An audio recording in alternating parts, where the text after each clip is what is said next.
yours. Our guest today is Grégoire Vigroux, who's a Sorbonne graduate. He's a serial entrepreneur, an angel investor, and philanthropist who has invested in over 20 businesses in Eastern Europe alone so far. And most recently, he is the co-owner of a food recycling platform called bonup.eco, which aims to readdress the way that we look at buying and consuming food in a more sustainable manner. With his experience in business entrepreneurship and his deep ties to the Romanian and specifically Bucharest food and beverage scene, we couldn't think of a better person to have on our program today. Thank you for joining us, Grégoire. Thank you so much for the kind invitation. Absolutely. Thank you. It's a pleasure to have you here. We are thinking if we'd like to start by you telling us a little bit about your story and what made you gravitate throughout your professional life into the ventures that you're involved in today with regards to food waste and recycling. Duty. I think that I have a sense of duty. My sense of duty drives me towards sustainable businesses, sustainable startups. Because I believe that increasingly entrepreneurs, they have a role to play. They have a role to play because they are a certain elite. Lots of entrepreneurs tend to be smart people. Lots of entrepreneurs tend to be to have influence, to have teams, to have money. And more than ever, I believe the world needs to rely on entrepreneurs to try to improve things, to try to have a positive impact, social impact, and environmental impact. And this is something that I've been doing myself at my small scales. I'm doing my bit, trying to make the world a better place. I know that it sounds a bit cheesy, especially at a time when lots of people are talking about greenwashing, but I really mean it. And I'm happy to see that we are an increasing number of entrepreneurs willing to try to contribute to a more meaningful world. That's fantastic. Absolutely. It's not cheesy if it's true. So, if I'm correct, you've lived in Romania since you were quite young. Have you seen consumer behavior changing with regards to food and beverage in the country since growing up here or living here? Yes, absolutely. And indeed, I live in Romania since 2006. And what I can see, especially among young, urban, connected, educated people in Romania, especially in Bucharest and Cluj, which are cities that I know a little bit more, I can see that indeed towards food, there is a change of habits, that people are paying attention to the volume of food that they waste. They're also paying attention to the quality of the food that they eat. So I'm very happy to see this positive trend. And bonup.eco, which is our Romanian startup company, we've built this mobile application to help consumers buy food at a discounted price. And we are talking about food that is about to expire from 1 day to 6 days from expiration day. This is why the price comes at a 40 to 80% less expensive price. So this target population of users, our community of users, likes the application because we're making we have a positive impact on the environment. Because let's not forget then that food waste represents 10% of the global CO2 emissions. So this is one of the drivers for some of our consumers. And of course, the fact that it comes with quality products from quality partners, big retailers, restaurants, bakeries, hotels, etc., at a discounted price also plays a role. Bonup is already a hit. I know even with some of our crew, they've downloaded it and they really like it. So it's a very cool Thank you so much. Now I want to ask a little bit on the personal. Has food waste always been a pertinent issue for you? And do you recall maybe one point or like an instance where you decided that you needed to become part of the solution in combating food waste? It's a good question because yes, food waste has always been something important for me. Every time I open the fridge and I see that I need to throw away some food, I feel very bad about this. I feel guilty. So at the individual scale, I'm trying to not to waste any food, and I'm very happy that through the business, I can help people buy food that would be expiring and then throw away from retailers.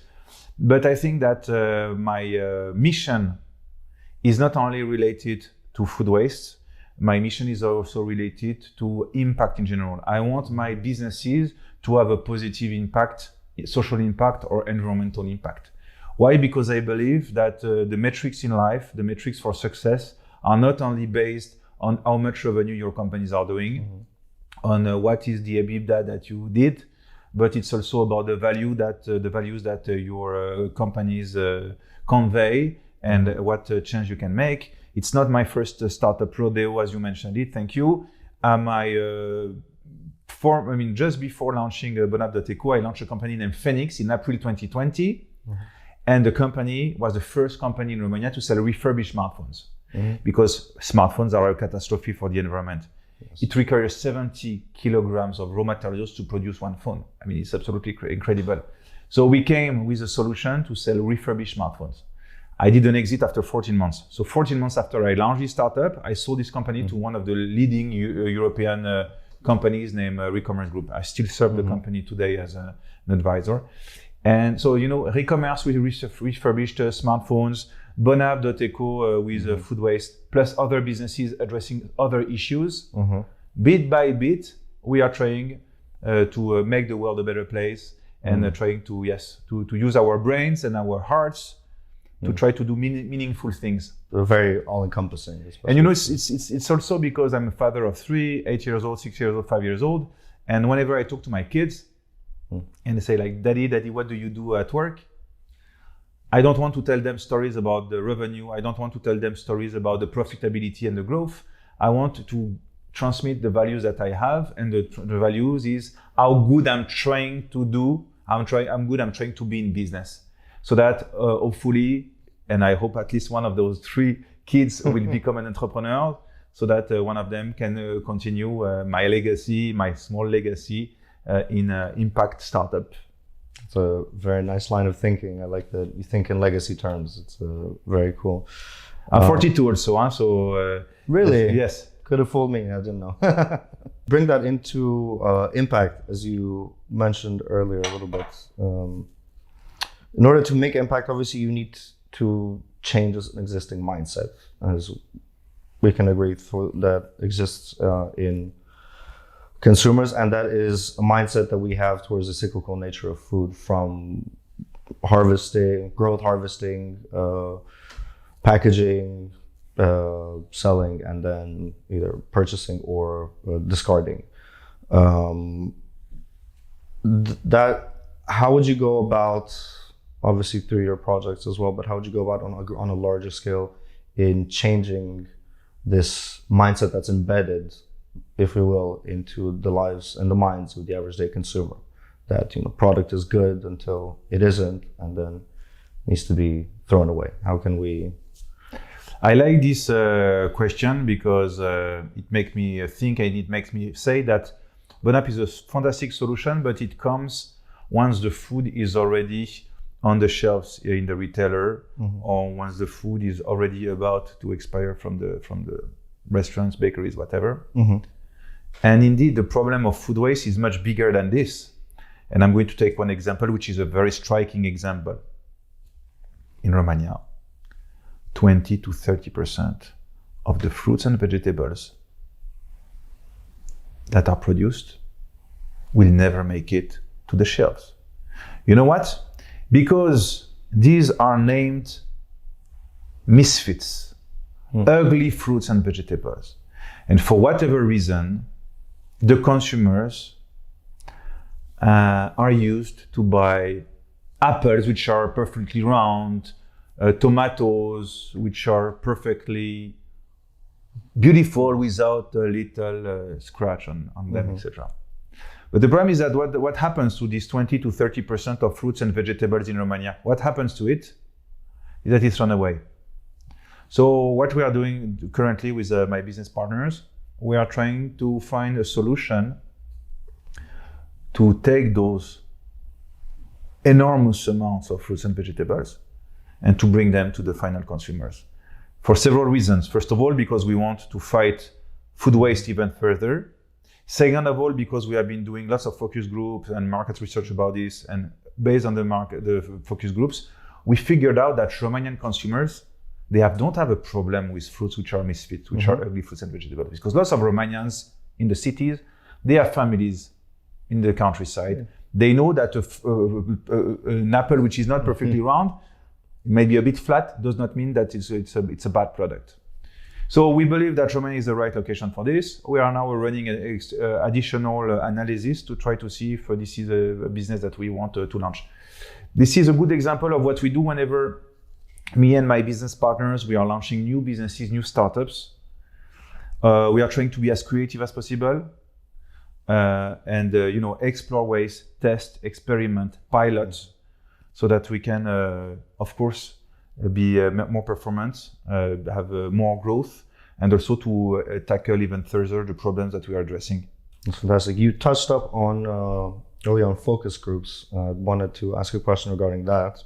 Do you think that there might be a generational mindset that changes? For example, you think an older generation sees food waste differently to a younger generation? Is the younger generation more wasteful? Is the older more accepting, or vice versa? How do you see it? So from the research, we might be a bit biased.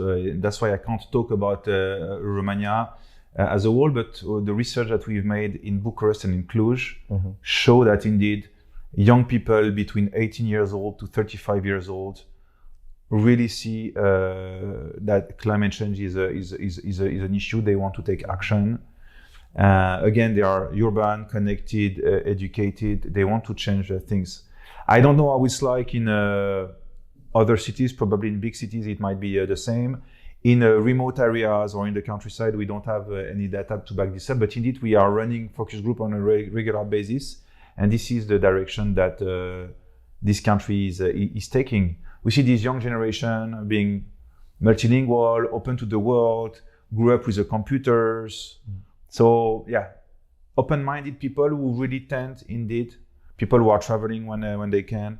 So really people who are environmental friendly. And this is exactly the type of people we want to have in our community. Because not only they are our users, but they are our brand ambassadors. And they tend to be in circles with like-minded people, right? So this is exactly the community of people that we want to have for Bonap, for refurbished devices, for Recommerce Group, and all my other startup companies. As a matter of fact, I'm still involved with Thales International Europe, which is my biggest company. We now have 5,500 employees in the region, 3,000 employees in Bulgaria, 2,500 employees in Romania. It's my biggest baby, right? It's the company, we started the company in 2007 with 8 team members in Militar. Now 5,500, it's a very beautiful company. The average age is 27 years old. There we have folks who are absolutely incredible. 23 years old, people speaking 4 languages. I mean, we have some amazing profiles. That's really Romania that I like. And this is by seeing people like this, meeting people like this, that I believe that Romania is definitely on a very good trend. I'm very bullish myself. I'm very optimistic about Romania. I think that it's very promising for the country to see young and talented people like this. I don't even, by the way, I don't have I'm involved in 21 companies here in Romania. I don't have even a small investment in France. I don't even have a bank account in France, right? I'm so optimistic about Romania that all my stakes are here. That's incredibly refreshing. And I need to give back also. Let's face it, I feel the need to give back, because the reason why I've been somehow successful in business is not only thanks to me, it's mostly thanks of the people I worked with. Some Romanian people whose values, with loyalty, that helped me build those businesses. And I need to give back to the people here. And that's why also I became a business angel, because I want to support young Romanian entrepreneurs fulfill their dreams of building nice startups. It's wonderful. So by then, that logic, considering the age range that you mentioned, in terms of sustainable food consumption, you think that ease of adoption would be a lot easier than maybe in other countries? For example, we have a theory here that gaps get filled quicker and things get adopted, especially in the digital sphere, faster due to the lack of real developments in the street by the government, by institutions that are responsible for it. Young people very quickly jump over a lot of hurdles by going digital and adopting disruptors like your app. So are you confident that the ease of adoption with your target demographic then is quite high? 40% of the money of Romanian households is spent into food. In France and Germany, it's 10%. So food is extremely expensive in Romania. You know, if you go to a supermarket in Germany, it will be the same price as in Romania. So we have a big problem. This big problem is enhanced by the fact that there is going to be, unfortunately, lots of inflation this year and next. I mean, all the analysts, when all the reports show you that, unfortunately, there is going to be lots of inflation. So we believe our application comes in the right place, in the right moment. Because yes, of course, some people would use our application because it's an eco-friendly consumer's behavior, but many of them, of the consumers, will also buy it to try to save money.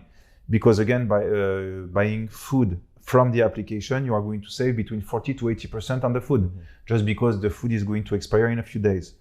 So we believe that the driver, which is a purchasing power, is going to have a massive role on our growth this year and in the years to come.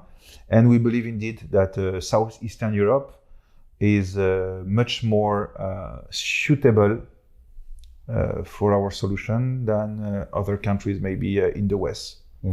So yes, I'm very optimistic about this. We launched the application 5 months ago. We already have 40,000 downloads, whereas we didn't spend €1 in marketing.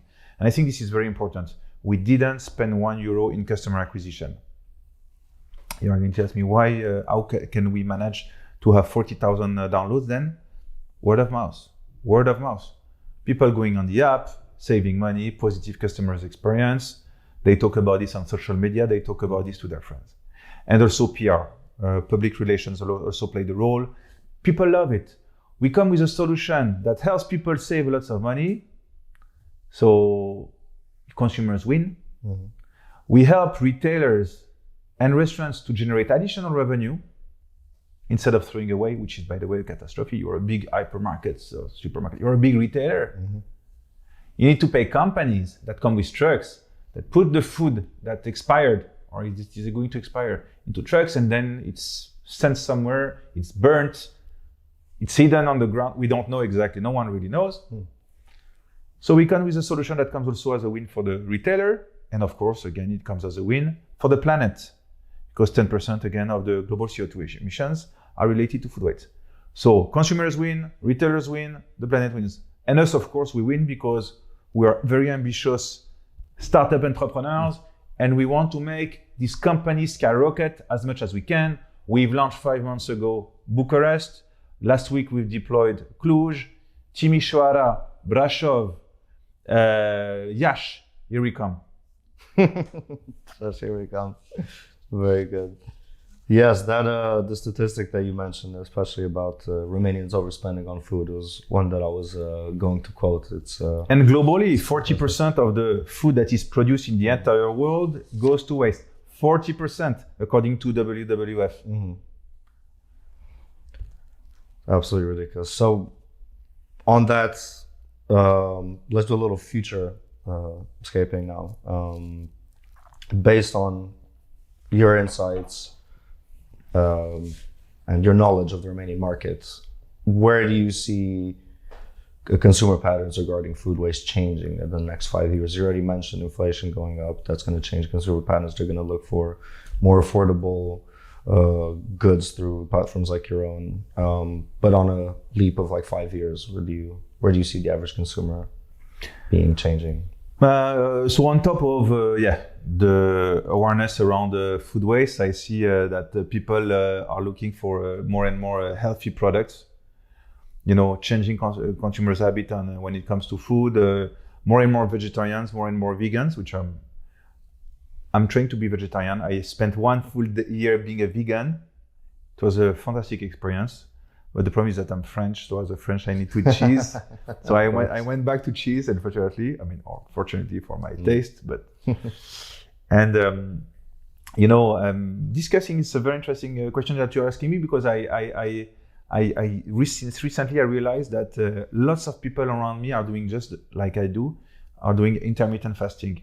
As you see me, I didn't eat for since last night. I do only one dinner. I mean, I do only one lunch per day. It's only dinner, right? So I only eat between 7 p.m. to 9 p.m. every day. I skip breakfast or skip lunch, and I see an increasing number of entrepreneurs doing the same thing. We had a bit of time with a few weeks of intermittent fasting practice. You realize that you have more energy, and yes, you are losing weight. You need to make sure, of course, when you do this one meal. I do dinner. Some people pick breakfast. Some people pick lunch. You have only positive outcomes. I do sports every day, 1 hour of sport. I work a lot, but my intermittent fasting is going great. And I see more and more people around me doing intermittent fasting. What I do is the warrior intermittent fasting. This is called the warrior intermittent fasting because I only give myself a window of 2 hours to eat. But lots of people around me, more and more, they skip only dinner, or they skip lunch, or they skip breakfast. Okay. Now I want to go on practical advice, stepping away from the incredible achievements of the entity. I want to ask the man as well. What do you personally do in your life? Obviously, the fact that you do intermittent fasting already eliminates a lot of your food household waste. What do you do? What sustainable food choices do you make in your personal life? Like, do you try to refrigerate more? Do you try to buy things that are expiring quicker and make them together in soups? Or I don't know. How do you go about that? I have the great chance. My wife is Romanian. I have a great chance of having a wife who knows how to cook.